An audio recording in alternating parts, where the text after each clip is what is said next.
The next morning, the compound was quiet. The soft sound of birds filled the air as the sun slowly rose. Amaka was already awake. She swept the compound in silence, moving gently from one corner to another. Her body was tired, but she didn't stop. Suddenly, her stepmother's voice broke the calm. "Amaka, sweep that place very well." Amaka paused for a moment, then answered softly, "Yes, Mama." She continued sweeping, making sure everywhere was clean. A little later, she moved to the kitchen. Carefully, she prepared the pap, pouring it into containers one after the other, arranging them neatly on a tray. Adie sat nearby, pressing her phone. "You were too slow yesterday," she said casually. "Maybe that's why you didn't finish selling." Amaka didn't respond. She just kept working quietly. Her stepmother stood close, watching her every move. "Make sure everything is neat," she said firmly. "Customers won't buy nonsense." "Yes, Mama," Amaka replied. Soon,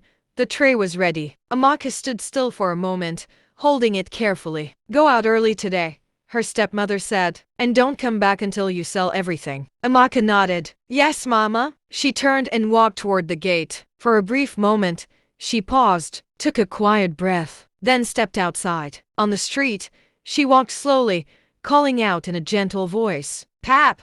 Fresh pap!" People passed by. Some looked at her, others ignored her, but she kept walking. There was something different about her that morning. A quiet strength, a small hope she couldn't explain. And as she walked further down the road, she had no idea that this day was about to change her life. The sun hung quietly over the dusty road as Amaka walked slowly, balancing the tray of pap carefully on her head. Her steps were steady, practiced. "Pap!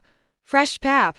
she called softly, her voice blending into the noise of the street. A woman in a flowing gown stopped her. "Come here, my dear," the woman said. Amaka stepped closer and stood still as the woman spoke to her, asking questions, inspecting the neatly covered bowls on her tray. Just then, a sleek black Range Rover rolled slowly down the road. Inside the car, two young men sat comfortably. The driver, light-skinned, calm, and sharply dressed, rested his left hand against his cheek, his fingers brushing lightly as he stared ahead. But his eyes weren't on the road. They shifted upward, to the mirror, and in that mirror, he saw her, Amaka. For a brief moment, everything else faded. A small smile formed on his face, quiet, thoughtful, like he had just discovered something unexpected. His friend noticed. "Guy, wedding day make you smile like that?" he asked, turning to him. The driver didn't answer immediately. His eyes were still fixed on the mirror. "On Amaka." Outside,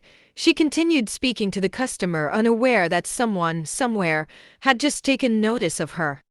A faint smile slowly formed on his face. Not loud, not obvious, just something soft, like he had discovered something interesting.